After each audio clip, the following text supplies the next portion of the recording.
Okay, so we're in the Venetian and we're going to be walking towards the Londoner, and I'm going to be talking about the zero COVID policy while we're exploring and showing you what this little part of the casino strip looks like, and the Cotai strip in Macau, Cotai, Macau. So let's talk about the zero COVID policy while we go down and explore. We're going to be heading down that way towards the Londoner. Chiquinha, Chiquinha. Go check out the road. Chiquinha. Hey, after you watch this, tell me what you like most about it. Put it in the comments below. Also, make sure that you like, subscribe, and hit that little bell button so you can see when I make other videos too. So if you're not familiar with the channel, basically what I usually do is I just walk around and I show the streets of Macau, but every once in a while I'll take on some bigger issue.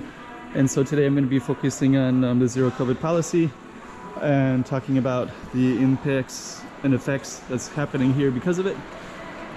And especially right now because the world is opening up, and I think pretty much on my channel the biggest question I get for almost majority of the time when I get a question, it's almost always the same question: when is Macau going to open up so that foreigners can visit here? And the reason they can't is because of the zero COVID policy. So we're going to be talking about that, and we're going to walk from Venetian and go through the Cotai strip as we talk about it. So we're going to be going through to the Londoner, and Shops at Four Seasons is going to be coming up, and then the Londoner and the Parisian. Okay, so basically the zero COVID policy means that this is in effect policy that's in place for Hong Kong as well, and it's China, Macau, Hong Kong. And basically the zero COVID policy means that they will not tolerate any COVID at all. And so if you have COVID, or if you, basically if there's, you won't get COVID because of the policy. I mean, you'll, there's aggressive contact tracing.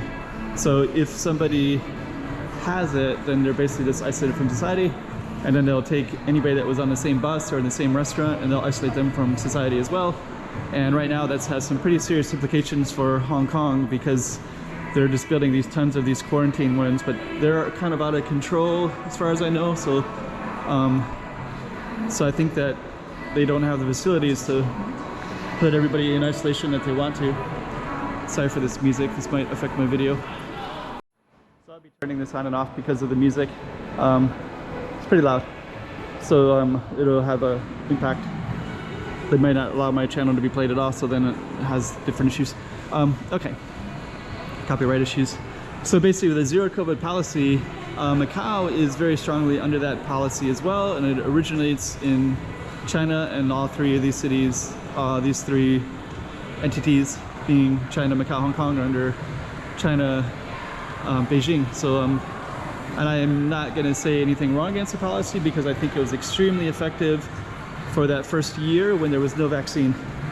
So at that time that made a lot of sense. But at this time, the vaccines had existed for a year and a half. There's nobody can come in. There's a lot of families that are affected, and it's definitely foreign families and foreign business owners and foreigners, because a lot of them have lost their jobs and they're divided by families and they can't come back. And even if they do a 28-day quarantine, the government will not allow any non-Chinese person to come into the city whatsoever under any, well, there's like special situations. Usually it's because all the obvious reasons, you know, divided families and all kinds of stuff.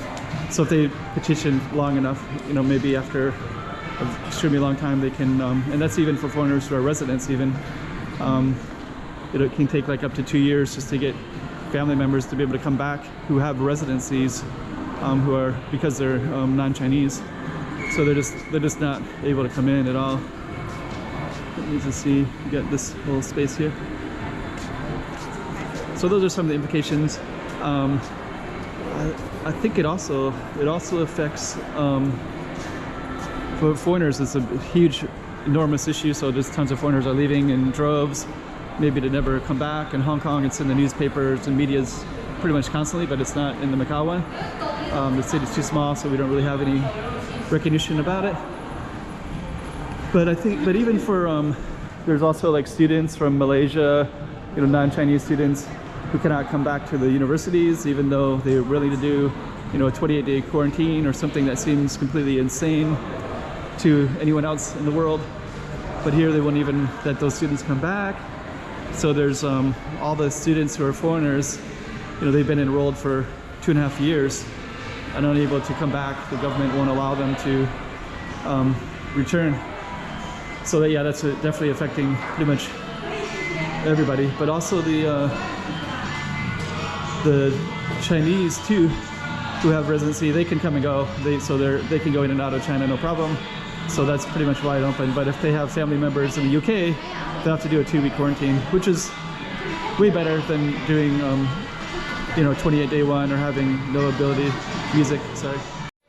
So we got the music. So what we're gonna do in a minute is we're gonna go outside and we'll try to film so it's a little bit easier for you to see everything, and I can talk to you. Okay, so we're gonna head right out here. Let's see if we can. There we go. And that's the Cotai strip right there. Morpheus, Venetian. Nice and quiet. Let's go to the other side.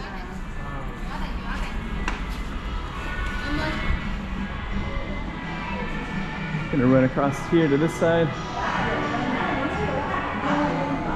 That music affects my video. So I'm kind of showing you Cotai Strip and some of the casinos while I talk about the zero COVID policy. Yeah, so this is that's the Venetian Studio City. This is like a shopping, high-end shopping district in the middle. Londoners over there, so we're gonna be walking towards there. The music is so loud that it does affect the video, so I won't be able to talk so easily from inside. Let's see. Okay, music has got a little break. So what I was gonna say is, yeah, the zero COVID policy, basically what's happening in Hong Kong is they're having pretty much some of the highest death rates, and they didn't really vaccinate the people, you know, even though like they were supposed to do with that policy is they're supposed to vaccinate everybody so that then they can open up and everything can be back to normal and there's very little impact, right? But like Macau and Hong Kong, there's a pretty high rate of elderly and young people who are unable to be vaccinated up to at this time. So like Hong Kong, the deaths is much higher, you know, than other places, some of the highest in the world right now. And I think the fate of Macau is pretty similar because we also have similar vaccination rates. I think it's maybe 20% that are unvaccinated a year and a half later, despite having all the vaccines available for a year and a half. They just have not been able to vaccinate people, can't really get people on board. Sorry for the speaking, but the music really affects the video quite a bit. So anyways, so I think the future looks kind of a little bit pessimistic because with that policy, you know, we can't really go anywhere, and then there's also the fear of the quarantines is a lot worse.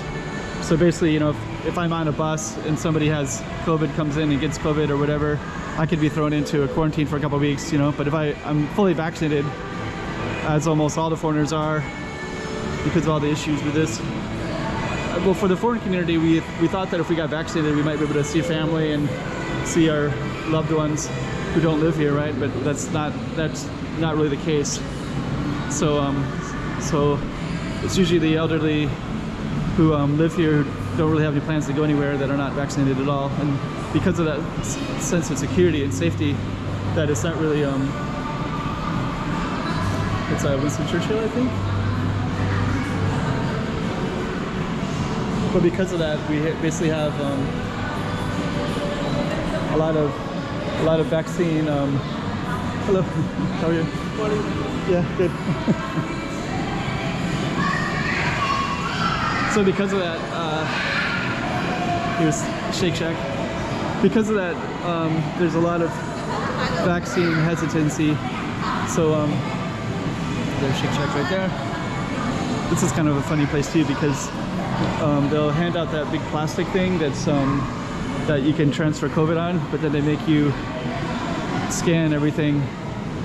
So it's funny because it's like they're trying to prevent COVID or anybody with COVID going in, but then they hand you that big plastic thing in the menu.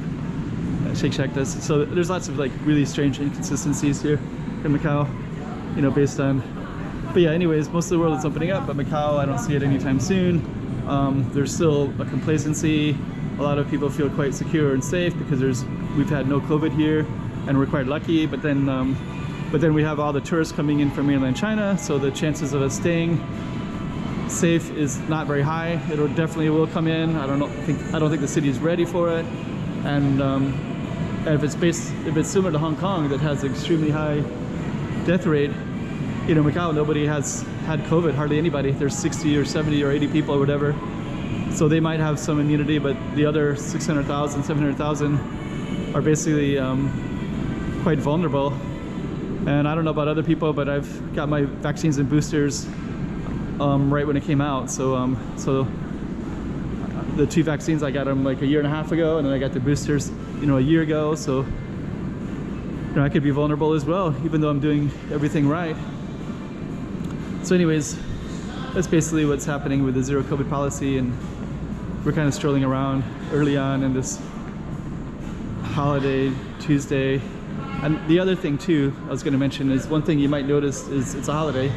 You'd think that these casinos would be just filled with people, lots of mainland Chinese tourists. Those are the only tourists allowed. The casinos are hurting. There's not much money at all. Almost all the casinos are losing just massive amounts of money. The airline industry, the hotel industry, like this is a tourist related city, and the zero COVID policy is kind of destroying the city economically. And it looks fine right now, but like the long term, I think a lot of foreigners have been leaving. They're not really welcome here anymore. They're not allowed to come back and see their families or come back to their businesses. There's business owners that can't come back. Popular bar called Premier, that owner owns a bar, but he's running it remotely for 2.5 years, going on, well, how long, 3-4 years? You're gonna just have your business. The government won't let you come back because you're a foreigner. You know, there's all these problems, right? So when we come out of this, Macau, you know, who's going to want to come to these casinos? You know, like it's frustrating because I love the city. I choose to live here. It's one of my preferred places to be on planet Earth. You know, we just really like it a lot, like everything about it. But it's frustrating watching the zero COVID policy and how it was such a great policy at the beginning when there was no vaccine. And just how it's like there's no forward movement with it. So anyways, we'll see what happens. But I feel like the future of Macau is like amazingly bright. But at the same time, like watching how COVID and the reaction of it, and just this I don't know, it's not good. So I'm just gonna eat lunch here, and that's gonna be the end of this one. Anyways, we're going to conclude this video. I'm back in the Venetian again where I started, and yeah, so this is holiday. There's no work today. I think it's a holiday. It's a Chinese holiday, so it's probably throughout Tuesday. I think people can't really come in. But yeah, I think the zero COVID policy economically, just that long, you know, cannot go in or out for such a long period of time is really taking its toll on everybody here. So we'll just kind of see where the future goes. And hopefully they can maybe put some strategy together. So ideally, they just say, okay, let's follow the Singapore example. We're going to open up at such and such a date. Get your vaccination or don't, and it's on you if you don't. You know, just be done with it. I should have done that a year ago, but we're still at that same space. You know, it's still, you know, there's been nothing. It's just the same policy without any kind of twerking or reflection about it. So anyways, we'll see what happens. I do like the city a lot, and there's nowhere else I'd rather be, but it is a lot better when I can be here and I can, you know, fly and see family, or I can see friends, and I don't have to do, you know, 14 to 28 day quarantine, or even be banned. If you're a resident of Macau, go to the Philippines, you might not be able to come back, you know, stuff like that. It took like 2 years to come back, even if it's just on and on with the stress of this situation. So anyways, we're gonna end this one right here, and yep, still Macau is great, and I hope that, you know, people that are always asking about it, hope you can come in and visit as well and see the city and see firsthand a lot of the stuff that I'm showing you as well. All right. Chiquinha, Chiquinha. Go check out the room. Chiquinha. Oh, hey guys. 3 things. like, subscribe, make some comments below. It'll really help out my channel. All right. Chiquinha, Chiquinha.